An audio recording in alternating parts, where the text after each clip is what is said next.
Well, thank you all so much for coming.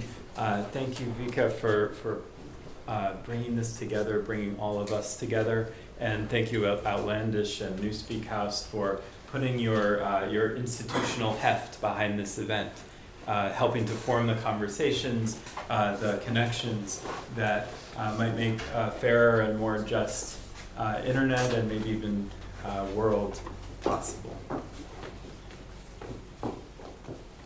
Whoops. Oh, I was about to step on the computer. That would have been, though I'm sure it was made very well and to stand whatever punishment I have over. So the context in which we find ourselves, in which I've been trying to find something to say yes to, is that of a kind of platform society. This is like, I don't know what the most correct technical term is, but I'm a journalist by trade, so I don't worry about that too much. But basically, I'm thinking about platform society as one in which we're less oriented around always stable places of work and life. We're bouncing around among these things called platforms that connect us to each other, right? And that's, on the one hand, very empowering and exciting, but it can also be very destabilizing.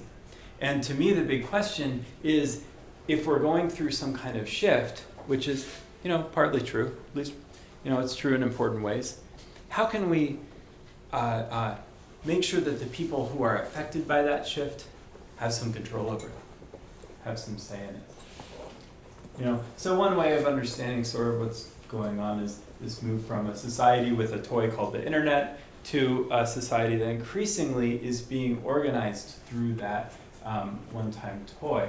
But at the same time, there's a lot of old stuff that's at play, old tendencies that are familiar. Stuff like, this is called the jaws of the snake, right? Productivity has been going up for a while, compensation not so much, right? And there's a way in which this kind of thing feels like something new to technology. Technology's shooting off all this productivity, yet a lot of us aren't feeling the wealth that's being created there.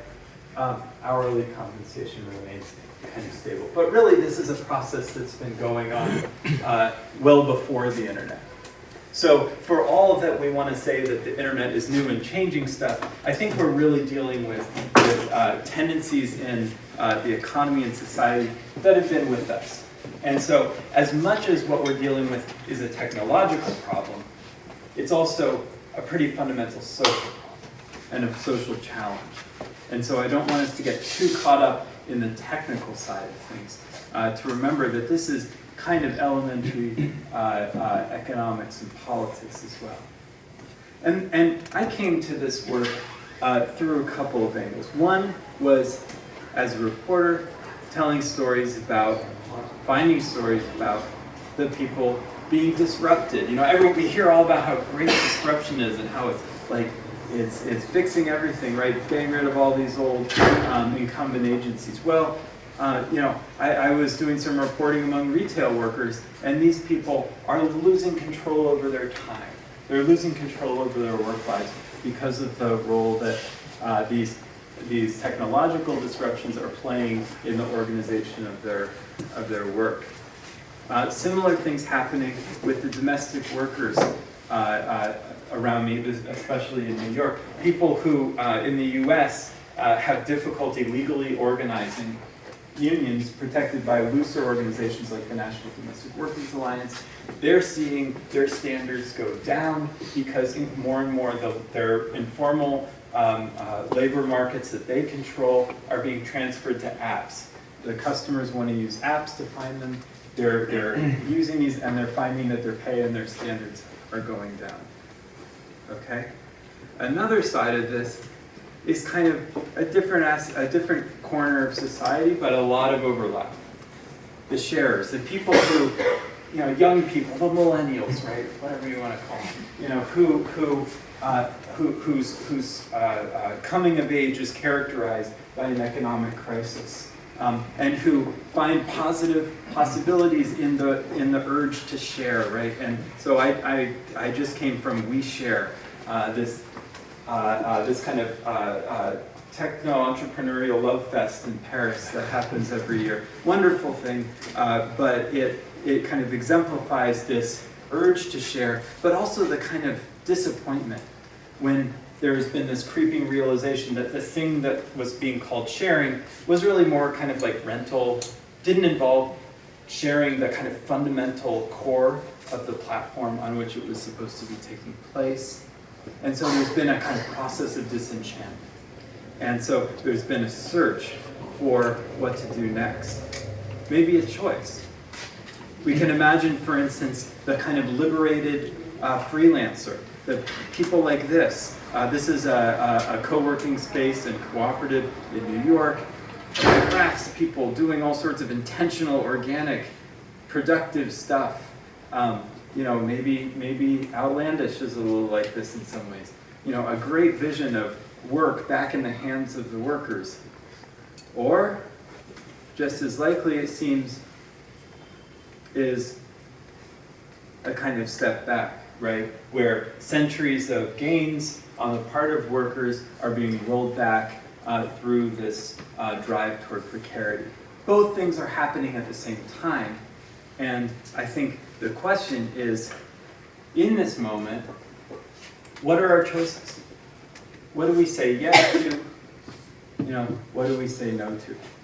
And in a lot of cases, we've seen our politicians, for instance, stuck just trying to say no and kind of failing, trying to say no to Uber, right? And Uber just kind of steamrollers over them. That certainly happened in New York City in the last few months with Mayor Bill de Blasio. And so I think that among all of these different corners of society, people have been looking for something to say yes to. One possibility that I've been exploring along with a network of people around the world is what has come to be called Platform Co-operativism. And it's kind of premised on this idea of, let's go back to that notion of the sharing economy that got people so excited. And imagine what it would be like if there were a real sharing economy, right? What would real sharing look like? And it turns out that this isn't like a crazy off-the-wall question that's never been asked before. There's actually a whole tradition of economic practice that does that goes back thousands of years, but also has taken modern formation in what's called the cooperative movement, or cooperative enterprise, or cooperative economics, depending on what you say. It's generally dated back to the Rochdale principles here in England in 1844. So you have, these are principles that are developed from those original Rochdale principles, altered a little bit, but shared by the international cooperative movement. Basic stuff like democracy in ownership and governance. So democracy that goes to the core of a platform. Not just democratizing, which is what we hear about new apps, which just means allowing more people to use whatever they're doing, right? That has never been what democracy means.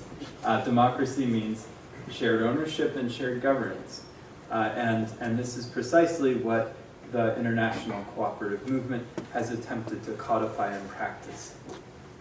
The other piece of good news is that this movement is very very widespread around the world.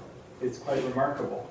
You know, for instance, it says USA only that 1 in 4 people are members of co-ops. Kenya, it's 1 in 5, but actually half of Kenya's GDP runs on cooperatives. That was a feature of British colonialism in Kenya that was turned into a feature of economic independence there, and remains a really, really central feature of the economy. And this is a phenomenon that has spread around the world. This stuff works, and it's all around us if we bother to notice. The only trouble is it's not quite as easy to get really, really rich off of it. So the big investors who control the engines of capital tend not to teach it in their business schools. They tend not to promote it. They tend not to invest in it, because there are other ways of exploiting people that are much more effective. Sorry if that offends anyone. There's also this interesting tradition in tech culture, right, which so far has not really intersected too much with this vast global tradition of cooperativism.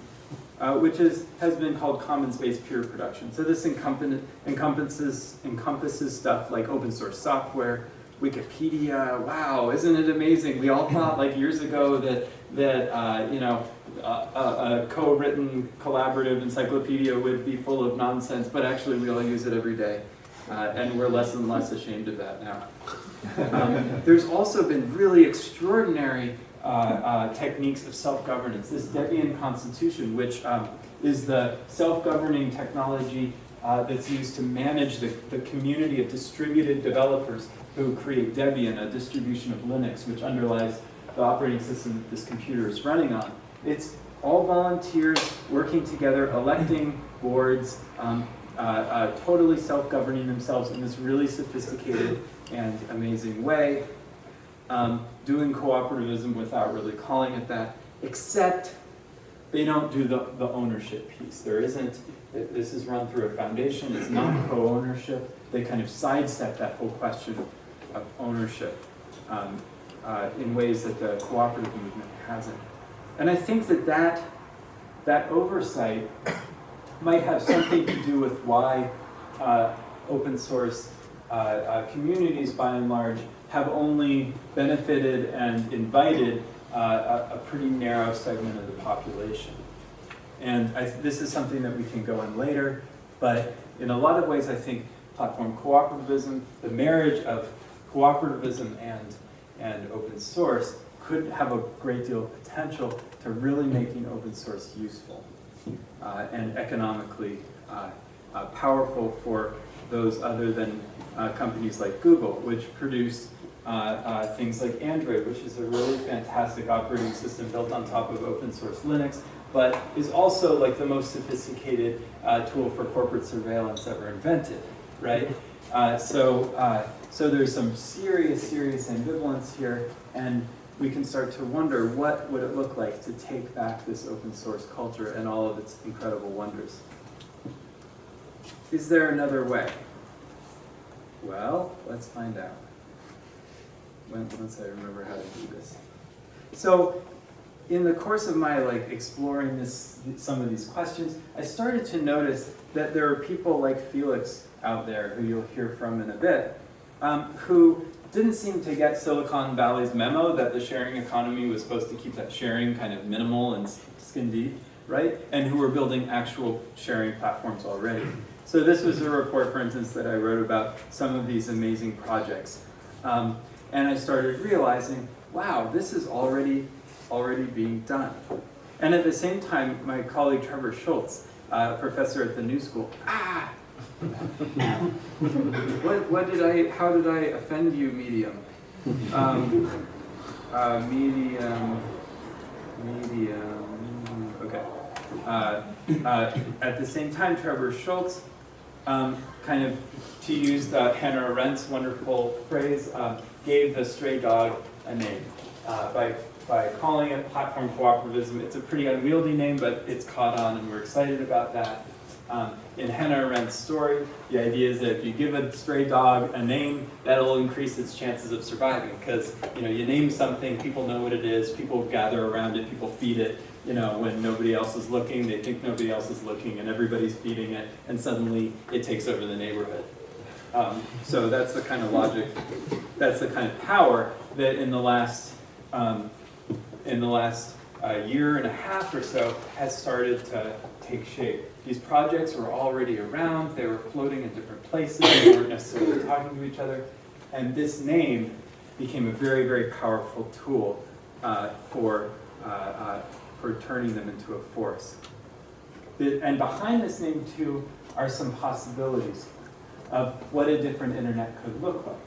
Beyond just those principles, really kind of translating those principles of the international cooperative movement into internet talk and into the online economy. So imagine the internet except with shared ownership and governance of shared resources, or the internet with solidarity and worker rights throughout the value chain, from the blood minerals to the sweatshops to the Uber drivers to the Googleplex. Transparency of algorithms and rules. so that platform workers know what it will take to do well on the platform, have some means of understanding how the platform is churning their information, and also have portable data and benefits, control over their own data, know how it's being monetized, be able to make decisions about it, and be able to move benefits like health and other forms of insurance from platform to platform. And most importantly, what we will. This is an old phrase in labor, right? 8 hours of work, 8 hours of sleep, and 8 hours of what we will. This is kind of the most important bit, is this idea that we should be in charge of what the future of work looks like if we're going to be doing all that work. I'll try not to say that words. And so last November, we had a bit of a coming out party at the new school in New York. And this is a website that came together for that. There were 1,000 people there. It was pretty, or more than that. It was pretty amazing. Lots of leading scholars and CEOs and investors, and we were kind of like, wow, why are, oh, there's Felix, look at that. Wow, all these people are here, why? But somehow this idea, this name, captured imaginations and has created some wonderful momentum. We have a book coming out based on that event in a few months. We'll be spreading the word about that very soon. Since then, we've been trying to figure out how to keep this momentum going.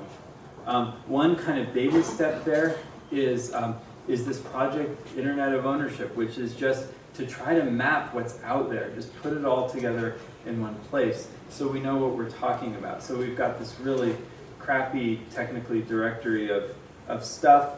It includes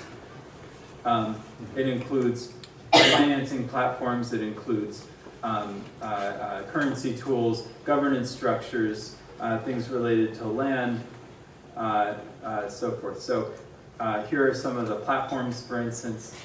We've got the Fairmundos right here, a Guerrilla Translation, a translation co-op, Lumio, decision-making tool, Members Media, which does help support media makers, Resonate, a streaming music platform.